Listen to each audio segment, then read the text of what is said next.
ఓం శాంతి. ఫిబ్రవరి 13వ తారీఖు 2024 ఉదయం మురళి. ఓం శాంతి. బాబ్దాదా మధువనము. ఈరోజు మధుర మహావాక్యాలు. బాబా చెప్తున్నారు, మధురమైన పిల్లలు, విదేహులుగా అయ్యి తండ్రిని స్మృతి చేయండి. స్వధర్మములో స్థితమైతే శక్తి లభిస్తుంది, సంతోషము మరియు ఆరోగ్యము ఉంటాయి. ఆత్మరూపీ బ్యాటరీ నిండుతూ ఉంటుంది.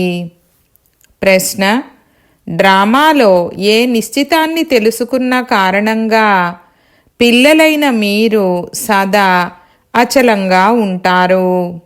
జవాబు: వినాశనం కొరకు ఈ బాంబులు మొదలైనవి ఏవైతే తయారై ఉన్నాయో అవన్నీ తప్పకుండా పేలవలసిందే అని మీకు తెలుసు.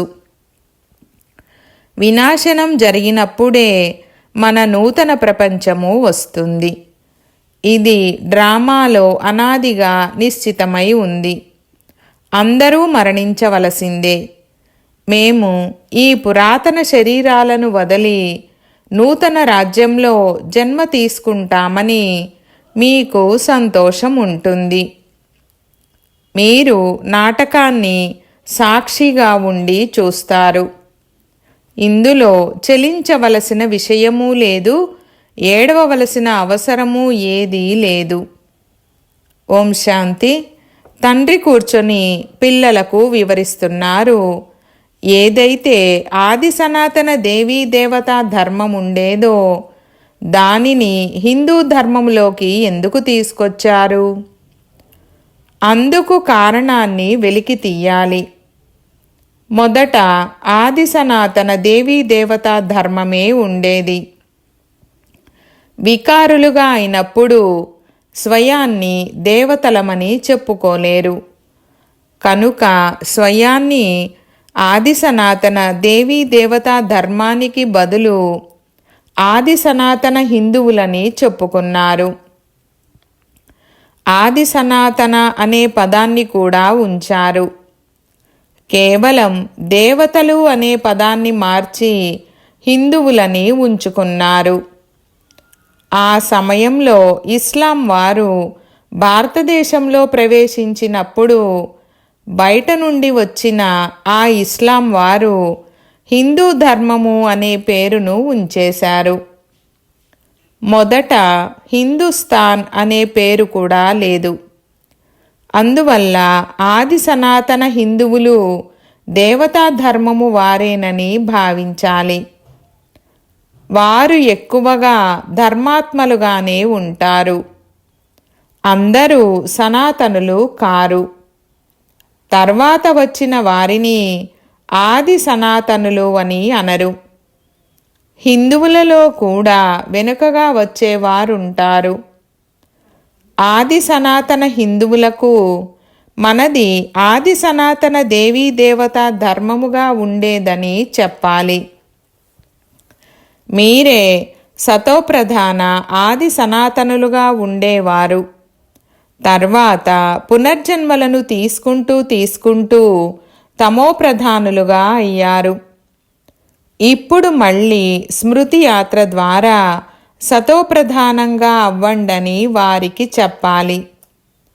వారికి ఈ ఔషధం ఇలా వివరించిన విధానం బాగా నచ్చుతుంది.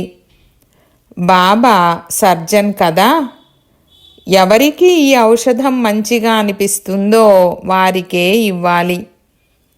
ఆది సనాతన దేవీ దేవతా ధర్మానికి చెందిన వారు ఎవరైతే ఉండేవారో వారికే మళ్ళీ స్మృతిని కలగజేయాలి. పిల్లలైన మీకు కూడా ఇప్పుడు స్మృతి కలిగింది. మీరు సతోప్రధానము నుండి ఎలా తమోప్రధానంగా అయ్యారో బాబా అర్థం చేయించారు. ఇప్పుడు మళ్ళీ తమోప్రధానము నుండి సతోప్రధానంగా అవ్వాలి. పిల్లలైన మీరు స్మృతి యాత్ర ద్వారా సతోప్రధానంగా అవుతున్నారు. ఆది సనాతన హిందువులైన వారే వాస్తవానికి దేవీ దేవతలుగా ఉంటారు. అంతేకాక దేవతలను పూజించేవారుగా కూడా వారే అవుతారు. అందులో కూడా ఎవరైతే శివుని భక్తులు లేక లక్ష్మీనారాయణుల లేక రాధాకృష్ణుల లేదా సీతారాముల మొదలైన దేవతల భక్తులుగా ఉంటారో వారు దేవతాకులానికి చెందినవారు. ఎవరైతే సూర్యవంశీయులుగా ఉంటారో వారే చంద్రవంశస్థులుగా అవుతామని మీకిప్పుడు స్మృతి కలిగింది. అందువలన అటువంటి భక్తులను వెతకాలి. ఎవరు తెలుసుకునేందుకు వస్తారో వారి చేత ఫారంను నింపించాలి. ముఖ్య సేవా కేంద్రాలలోనైనా తప్పకుండా ఫారంను నింపించే విధానం ఉండాలి. ఎవరు వచ్చినా వారికి పాఠము ప్రారంభం నుండే తెలియజేస్తారు. మొదటి ముఖ్య విషయము తండ్రిని గురించి తెలియని వారికి మీకు మీ పెద్ద తండ్రిని గురించి తెలియదు. మీరు వాస్తవానికి పారలౌకిక తండ్రికి చెందినవారు. ఇక్కడికి వచ్చి లౌకిక తండ్రికి చెందినవారిగా అయ్యారు. మీరు మీ పారలౌకిక తండ్రిని మర్చిపోయారు. అనంతమైన తండ్రి స్వర్గ రచయిత. అక్కడ ఈ అనేక ధర్మాలు ఉండవు అని వారికి అర్థం చేయించాలి. కనుక ఏ ఫారంను నింపుతారో దాని ఆధారంగానే తెలియజేయు విధానమంతా ఆధారపడి ఉండాలి. కొంతమంది పిల్లలు బాగా అర్థం చేయిస్తారు, కానీ యోగము ఉండదు. అశరీరీలుగా అయ్యి తండ్రిని స్మృతి చేయడం లేదు, యోగంలో నిలువలేరు. మేము బాగా అర్థం చేయిస్తామని భావిస్తారు. మ్యూజియం మొదలైనవి కూడా తెరుస్తారు, కానీ యోగము చాలా తక్కువగా ఉంది. స్వయాన్ని ఆత్మగా భావించి తండ్రిని స్మృతి చేస్తూ ఉండడంలోనే శ్రమ ఉంది. తండ్రి వార్నింగ్ ఇస్తున్నారు, మేము చాలా బాగా అర్థం చేయించి ఒప్పించగలమని భావించకండి. అయితే దీని వలన లాభమేమిటి? భలే స్వదర్శన చక్రధారులుగా అయ్యారు. అయితే ఇందులో విదేహులుగా అవ్వాలి. కర్మ చేస్తున్న స్వయాన్ని ఆత్మగా భావించాలి. ఆత్మ ఈ శరీరము ద్వారా కర్తవ్యం చేస్తుంది. దీనిని స్మృతి చేయడం కూడా రాదు. అలాంటి వారిని తెలివిహీనులని అంటారు. తండ్రిని స్మృతే చెయ్యలేరు. సేవ చేసే శక్తి వారి వద్ద లేదు. స్మృతి లేకుండా ఆత్మలో శక్తి ఎక్కడి నుండి వస్తుంది? ఆత్మ బ్యాటరీ ఎలా నిండుతుంది? నడుస్తూ నడుస్తూ నిలిచిపోతారు, శక్తి ఉండదు. ధర్మమే శక్తి అని అంటారు. ఆత్మ తన స్వధర్మంలో నిలిచినప్పుడే శక్తి లభిస్తుంది. చాలామందికి తండ్రిని స్మృతి చేయడం రాదు.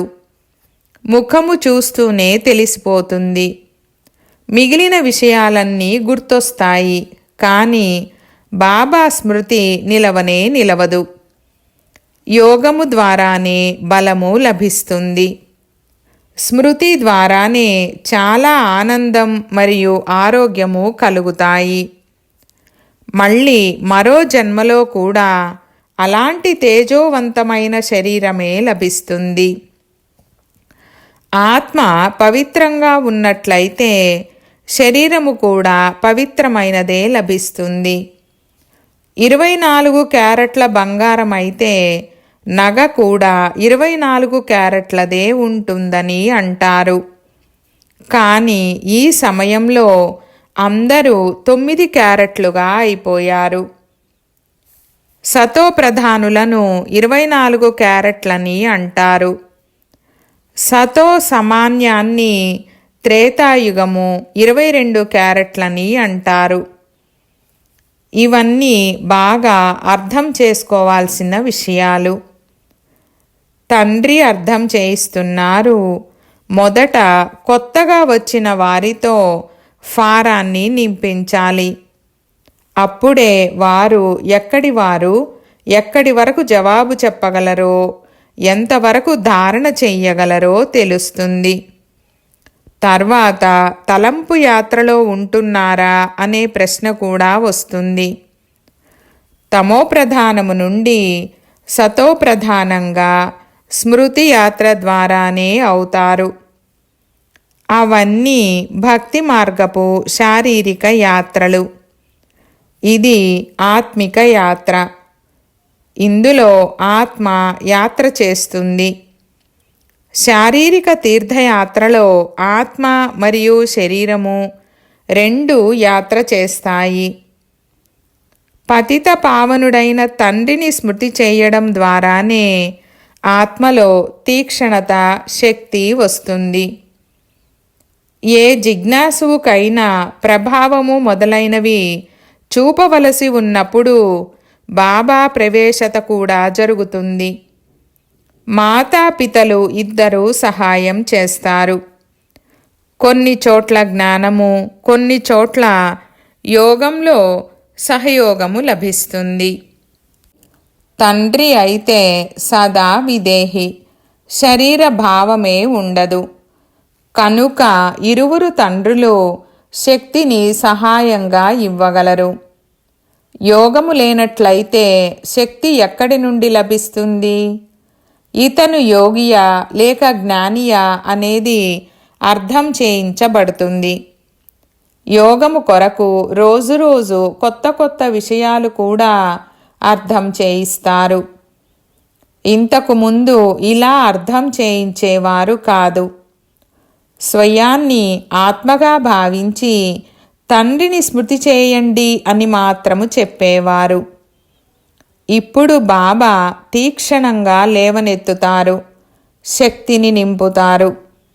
దీని ద్వారా సోదర సోదరి అనే సంబంధం కూడా తెగిపోయి కేవలం సోదర దృష్టి మాత్రమే మిగిలిపోతుంది. ఆత్మలమైన మనము పరస్పరంలో సోదరులము. ఇది చాలా ఉన్నతమైన దృష్టి. చివరి వరకు ఈ పురుషార్థము నడవాలి. సతోప్రధానమైనప్పుడు ఈ శరీరాన్ని వదిలేస్తారు. అందువలన ఎంతగా వీలైతే అంత పురుషార్థాన్ని పెంచండి. వృద్ధులకు ఇంకా సహజము. ఇప్పుడు మనము తప్పకుండా తిరిగి వెళ్ళాలి. యువకులకు ఇటువంటి ఆలోచనలు ఎప్పుడూ రావు. వృద్ధులు వానప్రస్థులుగా ఉంటారు. అందువల్ల ఇప్పుడు తిరిగి వెళ్ళాలని అర్థం చేయించబడుతుంది. ఈ జ్ఞాన విషయాలన్నీ అర్థము చేసుకోవాలి. వృక్షము వృద్ధి చెందుతూ ఉంటుంది. వృద్ధి చెందుతూ వృక్షమంతా తయారైపోతుంది. ముళ్లను పరివర్తన చేసి నూతనమైన చిన్న పుష్పాల వృక్షమును తయారు చేయాలి. నూతనంగా తయారై మళ్ళీ పురాతనమైనదిగా అవ్వాలి. మొదట వృక్షము చిన్నదిగా ఉంటుంది. తర్వాత వృద్ధి చెందుతూ ఉంటుంది. అలా వృద్ధి చెందుతూ చివరకు ముల్లుగా తయారవుతుంది. మొదట పుష్పాలుగా ఉంటారు. దాని పేరే స్వర్గము. తర్వాత ఆ సువాసన, ఆ శక్తి ఉండవు. ముళ్లలో సువాసన ఉండదు. తేలికైన పుష్పాలలో కూడా సువాసన ఉండదు. తండ్రి తోటమాలి మరియు నావికుడు కూడా అయ్యారు. అందరి నావను తీరానికి చేరుస్తారు. నావను ఎలా తీరానికి చేర్చుతారో, ఎక్కడికి తీసుకువెళ్తారో తెలివైన పిల్లలే అర్థము చేసుకోగలరు. ఎవరైతే అర్థము చేసుకోరో వారు పురుషార్థము కూడా చేయరు. నెంబర్ వారుగా ఉంటారు కదా. కొన్ని విమానాలు శబ్ద వేగము కంటే తీక్షణంగా వేగంగా వెళ్తాయి. ఆత్మ ఎలా పరిగెడుతుందో ఒక శరీరాన్ని వదిలి మరొక శరీరాన్ని తీసుకోవడం కూడా ఎవరికీ తెలియదు. ఆత్మ రాకెట్ కంటే కూడా తీక్షణంగా వెళ్తుంది. ఆత్మ వంటి వేగవంతమైన వస్తువు ఇంకేదీ లేదు. ఆ రాకెట్ మొదలైన వాటిలో అది వేగంగా ఎగరగలిగేలా చేసే వస్తువును డబల్ రిఫైన్ పెట్రోల్ను వినియోగిస్తారు. వినాశనం కొరకు ఎన్నో మారణాయుధాలు మొదలైనవి తయారు చేస్తారు. స్టీమర్లు, విమానాలలో కూడా బాంబులు తీసుకెళ్తారు. ఈ రోజుల్లో పూర్తి ఏర్పాట్లను చేసుకొని సిద్ధంగా ఉంటారు. బాంబులను వినియోగించమని ఎవ్వరూ చెప్పరు. బాంబులు ఉపయోగించమని వార్తాపత్రికలలో రాయరు. అవసరమైతే బాంబులను వినియోగించేందుకు అవకాశముందని అంటూ ఉంటారని పత్రికలలో కూడా రాస్తూ ఉంటారు. ఏర్పాట్లన్నీ జరుగుతూ ఉన్నాయి. వినాశనమైతే తప్పకుండా జరుగుతుంది. బాంబులను ప్రయోగించకుండా ఉండడము, వినాశనం జరగకుండా ఉండడము ఇది అసంభవం. మీ కొరకు నూతన ప్రపంచము తప్పకుండా కావాలి. ఇది డ్రామాలో నిశ్చితమై ఉంది. అందువల్ల మీకు చాలా సంతోషం కలగాలి. పిల్లికి చెలగాటం, ఎలుకకు ప్రాణ సంకటం. డ్రామానుసారంగా అందరూ మరణించవలసిందే. పిల్లలైన మీరు డ్రామా జ్ఞానము ఉన్న కారణంగా ఏమాత్రము చలించకుండా ఉండగలరు. సాక్షిగా ఉండి చూస్తారు. విలపించవలసిన అవసరం లేదు. సమయానుసారము శరీరాన్ని వదలాల్సిందే. మనము వెళ్ళి మరో జన్మను నూతన రాజ్యంలో పొందుతామని ఆత్మలైన మీకు తెలుసు. నేను రాజకుమారుడిగా అవుతానని ఆత్మకు తెలుసు. అందువల్లనే ఒక శరీరాన్ని వదిలి మరో శరీరాన్ని తీసుకుంటుంది. సర్పములో కూడా ఆత్మ ఉంటుంది కదా. నేను ఒక శరీరాన్ని వదిలి మరో దానిని తీసుకుంటున్నానని ఆత్మ చెప్తుంది. అందుకే అది కూడా శరీరాన్ని వదిలి వెళ్ళి కొత్తగా చిన్న బిడ్డగా జన్మిస్తుంది. పిల్లలైతే జన్మిస్తారు కదా. పునర్జన్మలైతే అందరూ తీసుకోవలసిందే. ఇవన్నీ విచారసాగర మంథనము చేయవలసి ఉంటుంది. అన్నిటికంటే ముఖ్యమైన విషయము తండ్రిని చాలా ప్రేమతో స్మృతి చేయడం.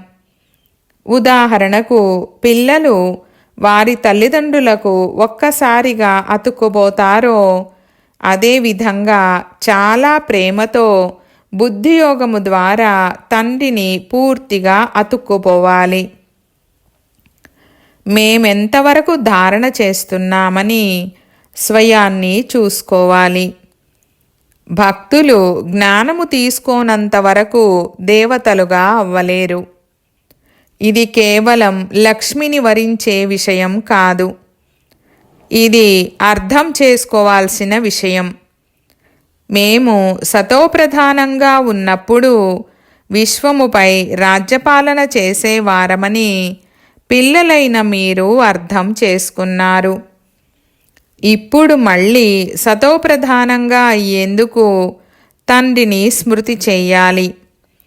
యథాయోగము యథాశక్తి అనుసారంగా కల్పకల్పము మీరు ఈ శ్రమను చేస్తూనే వచ్చారు. మేమెంతవరకు ఇతరులకు అర్థం చేయించగలము, మేము దేహాభిమానమును ఎంతవరకు తొలగిస్తూ వస్తున్నామని ప్రతి ఒక్కరూ స్వయాన్ని అర్థం చేసుకోగలరు. ఆత్మనైన నేను ఒక శరీరాన్ని వదిలి మరొక శరీరాన్ని తీసుకుంటాను.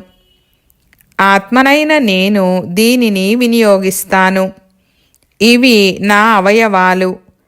మనమందరము పాత్రధారులము. ఈ డ్రామాలో ఇది అనంతమైన పెద్ద నాటకం. ఆ నాటకంలో పాత్రధారులందరూ నెంబరు వారుగా ఉంటారు. ఇందులో ఎవరెవరు ముఖ్యమైన పాత్రధారులని మనము అర్థం చేసుకోవచ్చు. ఫస్ట్, సెకండ్, థర్డ్ గ్రేడ్ ఎవరెవరు? పిల్లలైన మీరు తండ్రి ద్వారా డ్రామా ఆది మధ్య అంచములను తెలుసుకున్నారు. రచయిత ద్వారా రచన జ్ఞానము లభిస్తుంది. రచయితయే వచ్చి తన మరియు రచనల రహస్యాలను అర్థం చేయిస్తారు. ఇది వారి రథము. ఇందులో ప్రవేశించి వచ్చారు. అప్పుడే కదా వీరిలో 2 ఆత్మలు ఉన్నాయని అంటారు. ఇది కూడా సాధారణమైన విషయమే. పితృదేవతలకు తినిపించినప్పుడు ఆత్మ వస్తుంది కదా. ఇంతకు ముందు అలా చాలా జరిగేది. అలా వచ్చిన వారిని ప్రశ్నించేవారు. ఇప్పుడైతే తమో ప్రధానంగా అయిపోయారు. ఇప్పుడు కూడా కొంతమంది తాము క్రితం జన్మలో ఫలానా వారుగా ఉండేవారమని చెప్తారు. భవిష్యత్తును గురించి ఎవ్వరూ చెప్పరు. వెనుకటి జన్మల గురించి మాత్రమే వినిపిస్తారు. అందరూ చెప్పేదానిని ఎవ్వరూ నమ్మరు. మధురమైన పిల్లలారా, ఇప్పుడు మీరు శాంతిగా ఉండాలని బాబా చెప్తున్నారు. మీరు ఎంతెంత జ్ఞానయోగాలలో దృఢంగా ఉంటారో అంతే శక్తివంతంగా అవుతారు. ఇప్పుడింకా చాలామంది పిల్లలు అమాయకులుగా ఉన్నారు. భారతవాసులు దేవతలున్నప్పుడు ఎంతో శక్తివంతంగా ఉండేవారు. ధన సంపత్తులలో కూడా సంపన్నంగా ఉండేవారు. ఇప్పుడైతే ఖాళీ అయిపోయారు. వారు సంపన్నంగా ఉండేవారు. మీరు నిరుపేదలుగా అయ్యారు. భారతదేశం ఎలా ఉండేది, ఇప్పుడు ఎలా ఉంది అనే విషయాలు స్వయంగా మీకు కూడా తెలుసు. ఆకలితో మరణించాల్సిందే. ధాన్యము, నీరు మొదలైనవేవి లభించవు. ఒక్కో చోట వరదలు వస్తాయి. కొన్ని చోట్ల నీటి చుక్క కూడా లభించదు. ఈ సమయంలో దుఃఖపు మేఘాలు అలుముకొని ఉన్నాయి. సత్యయుగంలో సుఖపు మేఘాలు ఉంటాయి. ఈ ఆటను పిల్లలైన మీరే అర్థం చేసుకున్నారు. ఇతరులెవ్వరికీ తెలియదు. బ్యాడ్జిపై అర్థం చేయించడం కూడా చాలా బాగుంటుంది. వారు లౌకిక హద్దు తండ్రి, వీరు పారలౌకిక బేహద్దు తండ్రి. ఈ తండ్రి ఒక్కసారి మాత్రమే సంగమయుగంలోనే వచ్చి బేహద్దు వారసత్వాన్ని ఇస్తారు. నూతన ప్రపంచము తయారవుతుంది. ఇది ఇనుప యుగము. తర్వాత తప్పకుండా బంగారు యుగము తయారవుతుంది. ఇప్పుడు మీరు సంగమ యుగంలో ఉన్నారు. హృదయము స్వచ్ఛంగా ఉన్నట్లయితే కోరికలన్నీ నెరవేరుతాయి. ప్రతిరోజు నేను ఎలాంటి చెడు కర్మలను చెయ్యలేదు కదా, ఎవ్వరి పట్ల వికారి ఆలోచనలు నడవలేదు కదా, వ్యర్థ విషయాలలో సమయాన్ని పోగొట్టుకున్నానా, లేక స్వ ఆనందంలో నిమగ్నమై ఉన్నానా అని స్వయాన్ని ప్రశ్నించుకోవాలి.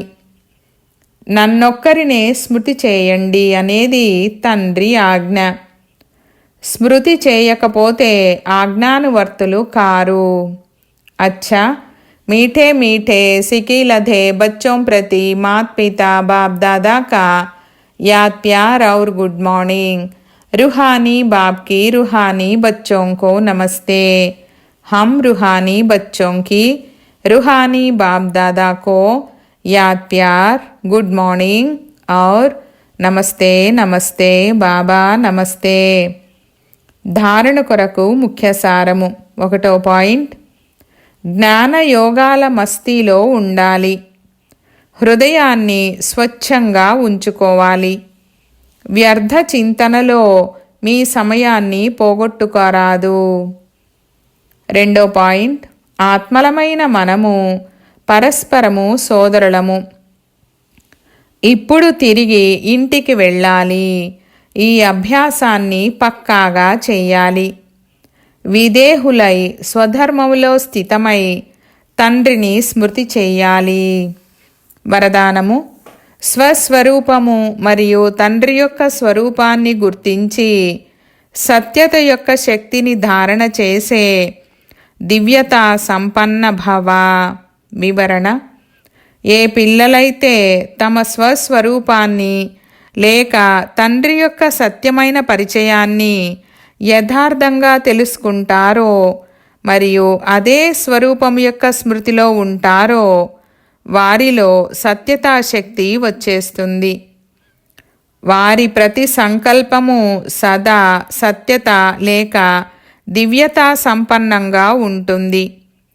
సంకల్పము, మాట, కర్మ మరియు సంబంధ సంపర్కాలు అన్నిటిలో దివ్యత అనుభూతి అవుతుంది. సత్యతను రుజువు చేసే అవసరం ఉండదు. ఒకవేళ సత్యత యొక్క శక్తి ఉంటే సంతోషంగా నాట్యం చేస్తూ ఉంటారు. స్లోగన్: సకాష్ ఇచ్చే సేవ చేస్తే సమస్యలు సహజంగానే పారిపోతాయి. ఓం శాంతి.